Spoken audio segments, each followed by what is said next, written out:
So in preparation for this, I watched a number of TED Talks to get a better understanding of what I was signing on for. In doing so, I realized that there are two kinds of people who speak to groups like this: the deserving and accomplished with great storytelling abilities, and the blissfully ignorant. With that, here we go. My name is Jamie Sue. I'm an architect by training, but now consider myself an entrepreneur. I run award-winning residential construction company, Lakeville Homes, headquartered here in Bellevue, that was started by my mother in 1985. Click. This is us. She's lovely, isn't she? She also looks a little tired, huh? It's okay, you can say it. As far as I know, she stopped aging when I moved out of the house, which was at 16, 18, 22, and 25. You get the picture. And so it's a Chinese thing. It's okay. She's going to get hers when she moves in with me. And now you're all feeling sorry for my husband. So now you're wondering, if this girl's mom started the company, how is this a startup story? I still meet people today who are impressed that I'm in construction. I have a 3-year-old. I have an 8-year-old who's in 3rd grade.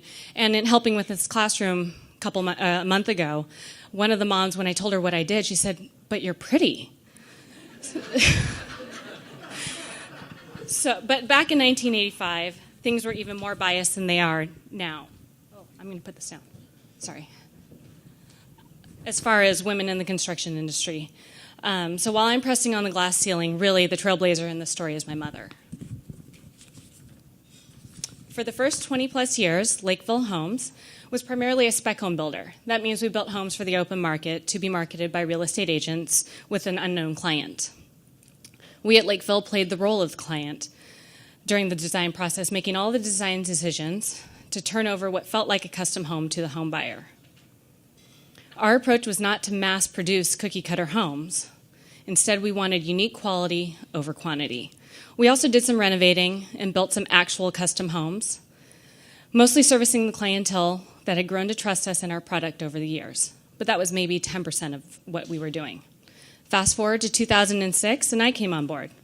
As I mentioned, I went to school for architecture. Go Cougs. I am licensed in the state of Washington, and I worked up and down the West Coast, mostly doing institutional and commercial type work before landing at Lakeville.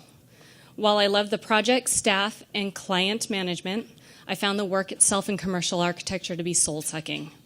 Helping a grocery store open its new produce section a week early wasn't having the impact I wanted on society nor on individuals. Not only that, but what I was doing wasn't playing to my strengths. As I sat in front of a computer for 8 to 10 hours a day, hacking away in AutoCAD, I felt like I was stuck in a bad video game. I was in the world of Tron with colored lines representing space, and at one review, I was told by my supervisor, quote, "You're not technically strong." But then what followed was gold. He said, "But you're a master at the art of BS." Yes, that BS. I'm not sure he meant it as a compliment, but I took it as a good thing. I had people skills, is what I heard. Not that everything I communicate is BS. But people, that was the part of my work that was feeding my spirit. So I came over to Lakeville in 2006 to work with people on something that mattered to them. I mean, if you don't care about your home, the backdrop of your family memories, what do you care about? I also came over in hopes of captaining a ship I could steer. I wanted to be an entrepreneur, and my timing was perfect because we were just about to enter the dun-dun-dun Great Recession. I did a really good job at coming in at a high and riding the business down to the lowest low it had seen. I remember hearing my mom talk about how she had never actually lost money on a project until I came on board. But really, this is where the story gets interesting. We went from being a general contractor who didn't work for many clients to being one who only worked for clients. We went from using our own money or money we had borrowed to using only other people's money, which is pretty fun. We went from high risk to low risk and had returns that matched those risks. We fundamentally changed as a company between 2008 and 2009 because we had to. We couldn't sell it for what we could build it for with all the foreclosures flooding the market.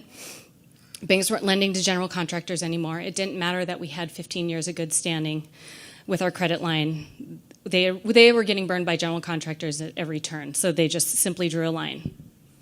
This ended up being a perfect and logical time to pass the baton at Lakeville Homes, especially if you were my mother. My mom brought me in as her succession plan long before she knew how soon she would need one, and I came on board to stretch my entrepreneurial muscles, and I was going to have to learn quickly. That's where our paths converged and were pretty much last aligned. Where I was a queen of happy hour and a social butterfly, my mom is more of an introverted maven. She's an artist of her craft. She's a numbers person. She understood the development process enough to get the outcome that she wanted. Those skills were not ones I had learned yet. But also, suddenly, her skills weren't the ones that were going to keep the lights on at the company that was like her fourth child. She was never going to networking events to shake hands and to build a brand. She probably also wasn't going to see the return she wanted from the project types we were now pursuing. The economy was forcing her hand, and it was forcing change. Not only did my skills suit where our company needed to go, but so did the skills of our staff. In the past 2 years, Lakeville has brought on a few new people, but for a while there, I was the newest employee. For the hires before me, our staff averages over 20 years of employment with Lakeville. There's a tremendous amount of loyalty, trust, and a team that truly functions as a second family. That being said, our field guys were conditioned to work with women. The people acting as clients for the spec projects were my mom, our longtime project manager, Felicia, or myself. Think about that. When you're at home, who cares about the color of the cabinets or the appliances and whether or not they're fulfilling the need that they're there for? Who do you think our renovation and custom home clients are? They're women. 90% of the time, it's the lady of the house who's driving the project, making the decisions, and working with our team to see the project to fruition. The person who sees and is concerned about whether biscuit or white is the way to go for the toilet is rarely the person who lifts the seat. And those women communicate in a totally different, stuck together. Those women communicate in a totally different way than the average guy in construction. Through literally decades of practice, our field crew already knew how to communicate with women. They already spoke our language, understood how our decision-making process works, and had exposure to how our priorities are often different than their own. We had inadvertently been training for prospering through the Great Recession for over 20 years. In an economy that's allowing for speculative building again, Lakeville Homes remains deeply rooted in renovation and custom homes, not only because I can't say speculative building. In other words, spending other people's money. Why? Because we're good at it. We've carved out a bit of a niche for a customer base that actually wants service and are willing to pay for it.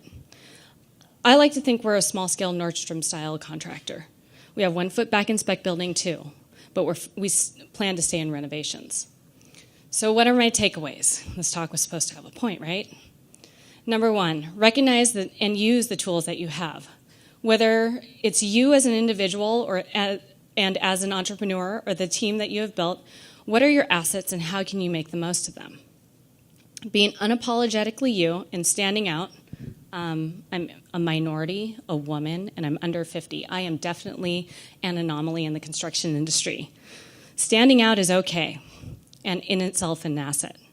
Number 2, fill in the gaps. These hands, these ones, they haven't seen the handle of a hammer on any of our projects. Our insurance barely allows me to be on site, much less work on anything. So if Lakeville Homes is a pie and I'm just one part of it, the team fills in the gaps that I don't have, and I fill a role that they potentially couldn't do without me. 6 me's is not a recipe for success, ask my husband. We are better as a team than we are as separate because of our differences.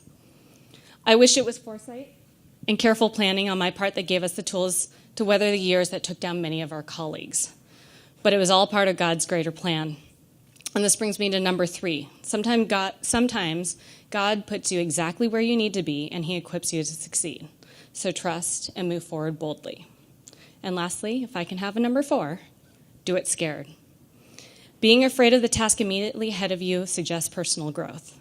This is a good thing. Embrace it and go for it. And I'm not just talking about in business. Thank you, Josh, and the 425 Live group for letting me be a part of this. It's been one of the scariest things I've done, and therefore a real treat. Thank you.